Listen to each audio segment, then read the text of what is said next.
Hello team, welcome to another ATP Geopolitics video with myself, Jonathan MS Pearce, Ukraine War Frontline update for the 7th of July 2024.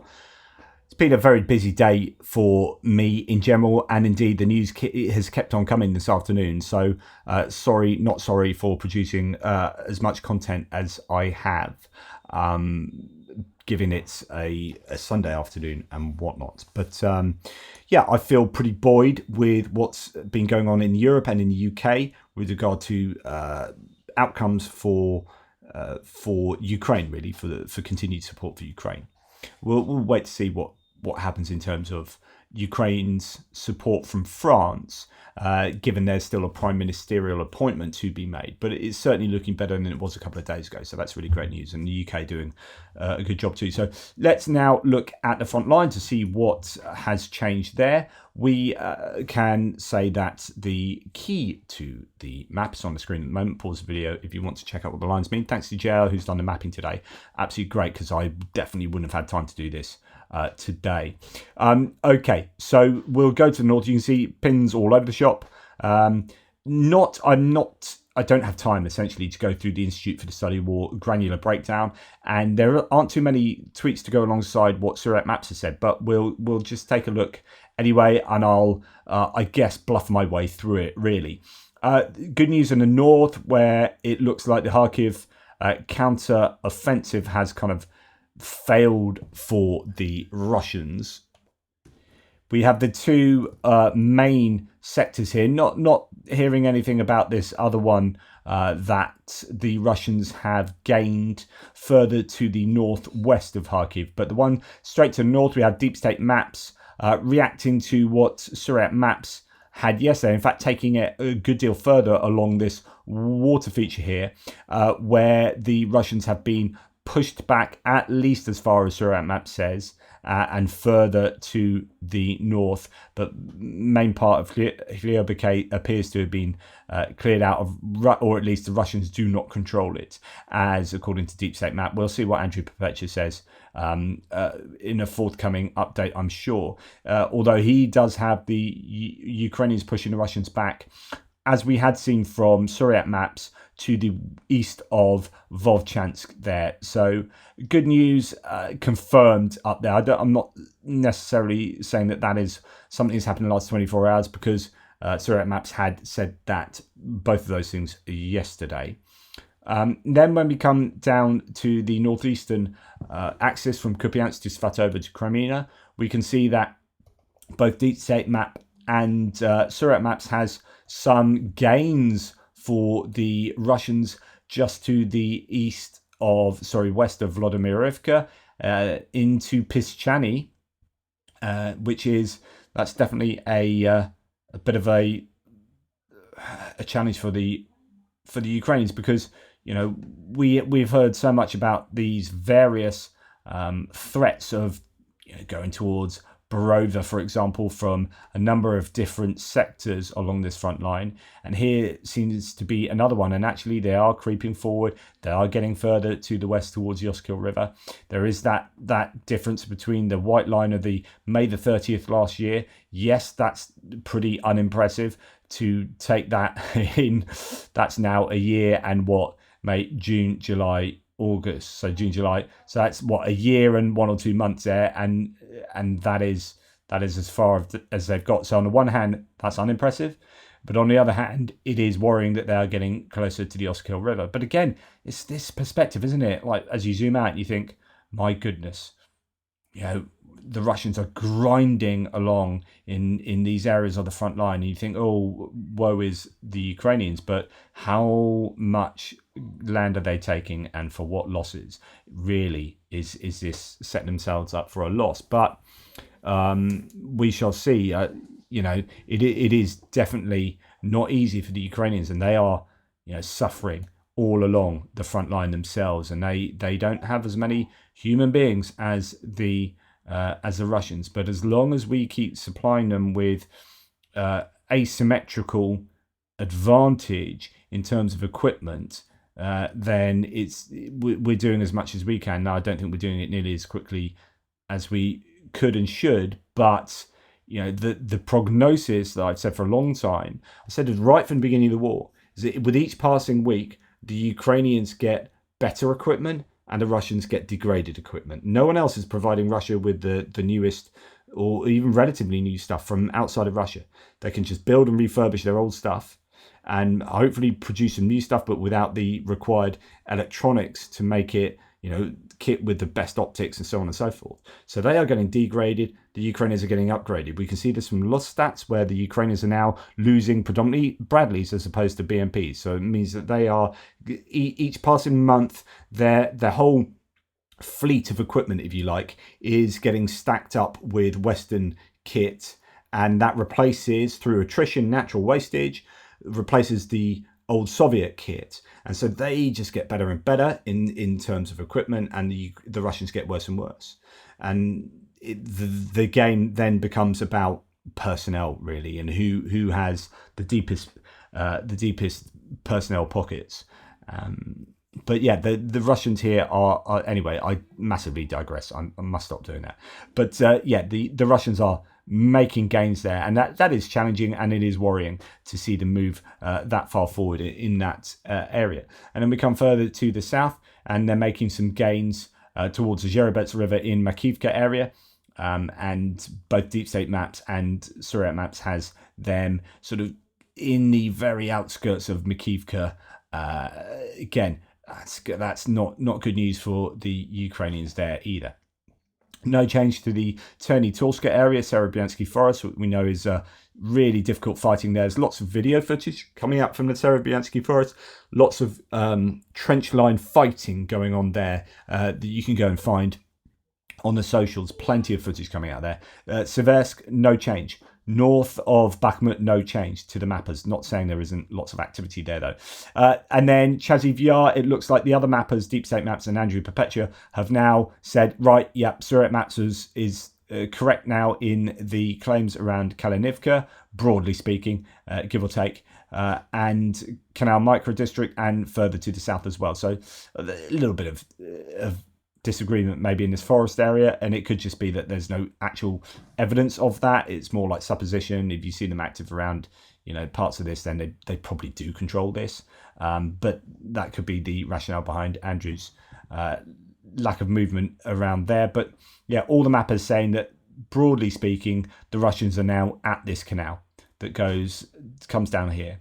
And the fight for Chaziv Yar is just about to start proper, which is interesting because we are now into the second week of July, just about to get into the second week of July. And the whole of Chaziv Yar was touted to be lost by the end of summer.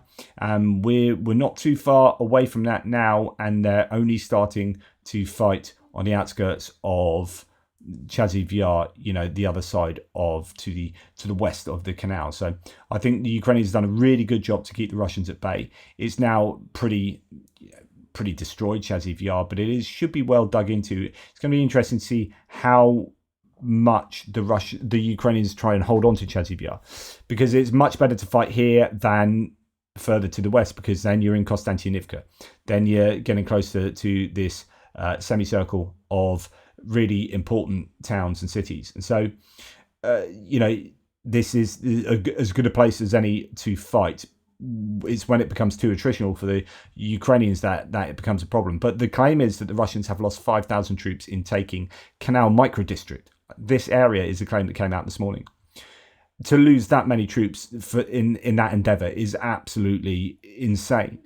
And yet they continue to press on, as they do in a number of places. Now, this is a genuinely worrying place on the front line. So, I am worried about Chaziv Yar, but I think Ukraine is doing a good job in holding that northeastern axis. Not overly bothered about.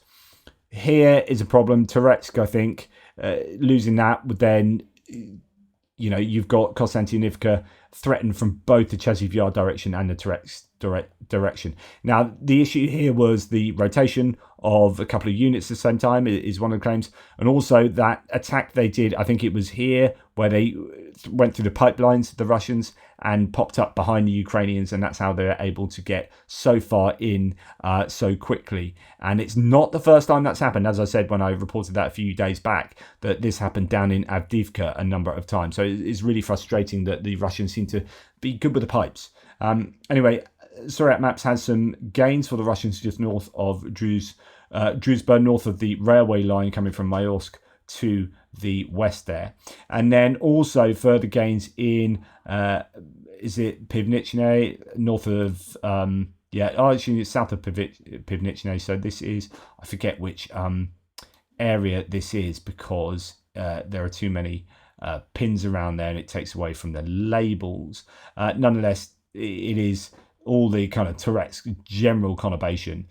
They are moving closer and closer there. And then in Pivdene as well, near these big spoils heaps, the Russians are gaining a little bit there too. But that is still behind the 2014 line. So if you remember, the Ukrainians had some gains around these tailings spoils heaps where, it was a kind of a bit of a weird one because the Ukrainians suddenly popped up taking some land around here and taking control of a few of those really tall heaps, and it kind of came out of nowhere. But the Russians are taking that back, so not too much to worry about there. Now up here into New York, bit of rejigging probably, very minor rejig. Surat Maps showing that the Russians didn't have quite so much control over to the northwest of this attack through into the south of New York. They appear to have gone further along the railway line there, just going into New York from the south. So something to look out for there too. This is your worrying area because Touretsk falling is a problem. And then we go over to the Avdiivka salient where indeed, actually I should have probably been, so here's the claim from Surat Maps about that little gain that the Russians have made. Over the last 3 days, the Russian army continued advancing into the heart of the New York area and reached the vicinity of the Petrivska Hora district on Hrubovsieva Street. Ukrainian army launched a counterattack and managed to drive the Russian troops out of the street towards the railway line. Russian shelling over Ukrainian positions continues in the area of the cemeteries and School 18. So there has been a pushback there. That looks like, I wonder if, when was this released? So do we have, so that's where, so they got this far. Okay, so the Ukrainians pushed the Russians back from here, as the Russians have got all the way up to there, and then Surat Map says that they've pushed them back to this area. Okay, then when we come to the south, we can see that, or further to the south, we can see that there are continued gains in the Avdiivka direction. Surat Maps has some area to the south of this whole sector by Voskod. The Russians have been pushing further to the west there towards that reservoir or lake or water feature, as well as Deep State Maps agreeing that the Russians have made some gains further up towards Novoalexandrivka on the way to Lodzovatske and pushing west there, and a little bit further down here by Yernivka. Actually, Deep State Maps has the Russians pushing further than Surat Maps has there. No change near Vozdizhenka, which is good news because that's a problem for the Ukrainians if the Russians keep pushing towards the T0504 highway and actually interdict it. There will be some kind of fire control, or at least it's going to be running the gauntlet getting from Konstantinivka down to Pokrovsk. But yeah, then we can see Andrew Perpetua having some gains for the Russians south of the Karlivka reservoir, and indeed that's not only agreeing with Surat Maps but taking it just a tad further there as the Russians continue to push west in that sector too.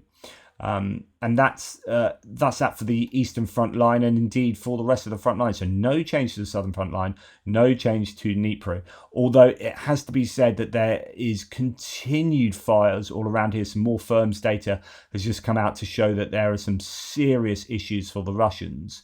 Absolutely, horrific, really, the damage to the ecosystems of Ukraine that this this war is having. But huge fires around here, and the Russians might well be struggling in terms of being able to stop those fires, in terms of their own forces, logistics, all sorts. So this could be a bit of a nightmare for the Russians, and I don't know if it's something the Ukrainians will want to capitalize on or not. So this could be something to keep an eye on, that direction.